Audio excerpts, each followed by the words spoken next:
Hello mga kabeshi and welcome back again sa ating channel. So for today's video, tara, samahan niyo ako at ipapasyat ko kayo sa isang magandang lokalita dito sa Bolzano, Italy. So outfit check. So it's early in the morning mga kabeshi. So tara munang magkolatsyon o mag-breakfast dito sa ating Hotel America dito sa Trento. So meron tayong cappuccino, cornetti, strudel, then egg, bacon, then tayong croissant and scrambled egg. So finally mga kabeshi, andito na tayo sa Bolzano train station and then kukuha tayo ng isang train 1 hour going to Trento. Handa na ba kayo mga kabeshi sa magandang view dito sa Trento, Trentino, Alto Adige, Italy? Mini vlog.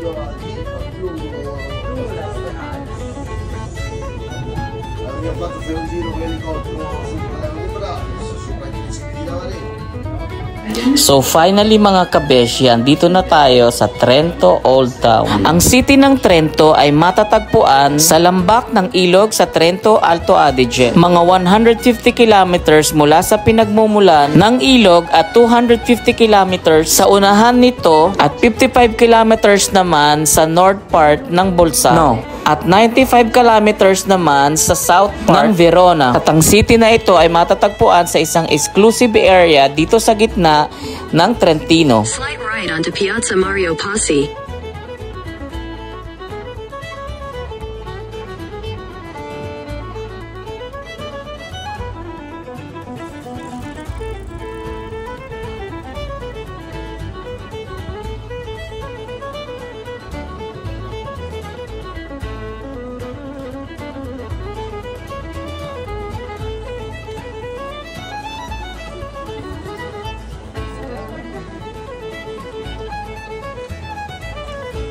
At alam nyo rin ba mga kabeshi, kasama ang Austrian Federal na estado ng Tirol at ng Alto Adige, Sud Tirol, at ito ang bumubuo sa Euregio Tirol, Alto Adige, Trentino ay isang cross-border collaboration project at pinamamahalaan ng batas at ng komunidad na nakakaapekto sa teritoryo ng makasaysayang rehiyon dito sa Tirol.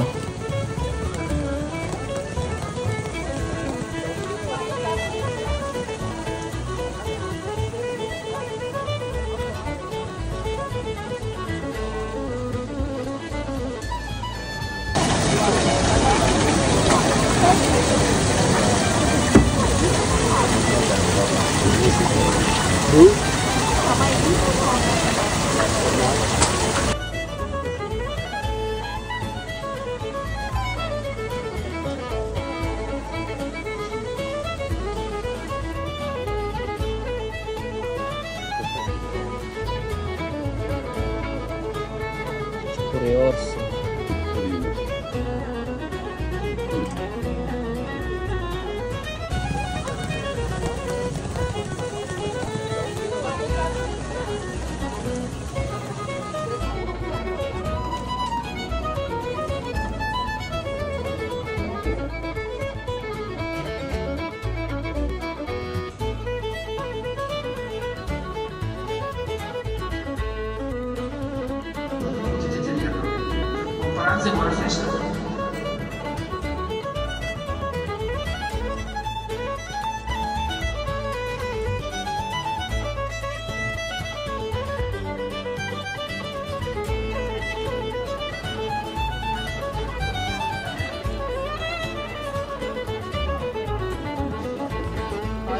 At ngayon naman mga kabeshi, andito tayo sa pinakaimportanteng park kung saan ang Piazzale Alcide Gasperi. Si Alcide Amadeo Francesco de Gasperi ay isa sa pinakaimportanteng Italianong politiko ang nagtatag ng Christian democracy at nagsilbi bilang punong ministro dito sa Italia. 8 magkakasunod pamahalaang koalisyon mula 1945 hanggang 1953.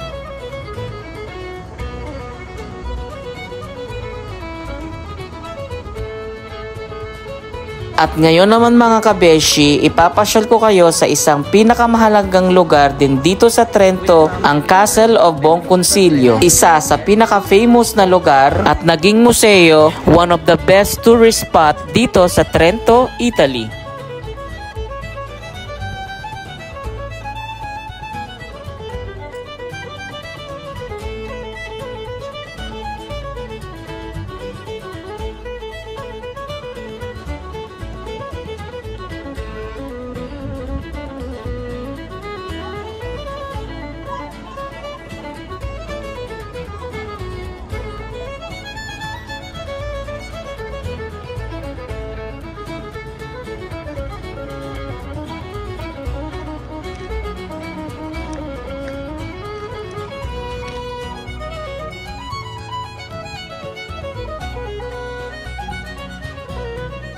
At nandito na tayo mga kabeshi sa Castle di Buonconsiglio. Ang Castle ng Buonconsiglio ay isa sa pinakakilalang gusali dito sa Trento. At ito rin ay isa sa pinakamalaking monumental complex dito sa Trentino Alto Adige. At sa angking taglay na kagandahan at kasaysayan nito na naguugnay sa Council of Trento. Ngayon mga kabeshi, tara at explore natin dito sa loob ang isa sa pinakamagandang kastelo dito sa Trento, Italy. At alam nyo rin ba mga kabeshi na isa ang kastelong ito sa pinakamagandang museo na may iba't ibang arte, kultura, sining ng mga Italyano. Mula sa ika-13 siglo, noong unang panahon, ito ang tirahan ng mga obispo at ng mga prinsipe at hari at reyna ng Trento na bumubuo ng isang serye ng mga gusaling nagmula sa iba't ibang panahon na nakapaloob sa loob ng mga pader sa isang bahagyang nakataas na posisyon na may paggalang sa lungsod. At ang Castel Vecchio ang isa sa pinakalumang nucleus na pinangungunahan ng isang makapangyarihan cylindrical tower sa North Part Complex o dulo ng Torre Aquila na kung saan makikita ang sikat na Cycle of the Months, isa sa mga pinakakilalang pictorial cycle na may tema ng huling Italian Middle Ages. Ang Magno Palazzo ay ang ika-16 na siglo na pagpapalawak sa mga anyo ng Italian Renaissance na inatasan ng Prinsipe Obispo at ng Kardinal na si Bernardo Clesio noong 1485 hanggang 1539. Isa sa makasaysayang storya. Mga kabeshi, ito ang map of the world. So ayan, makikita nyo na maraming mga red dots dyan.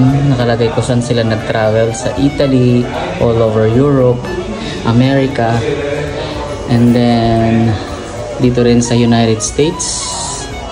Ayan. So now, ang gagawin natin, so ito ang map dito sa hotel na nag-stayan namin for this travel. So ito ang Philippines. So kuha tayo ng pin at lalagyan natin siya ng pin. So ako lang ang first time nag-guest dito sa hotel na maglalagay ng pin dito. Yan, malapit sa Manila. So ayan, ang first Filipino traveler dito sa Hotel America sa Bolzano, Trentino, Alto Adige.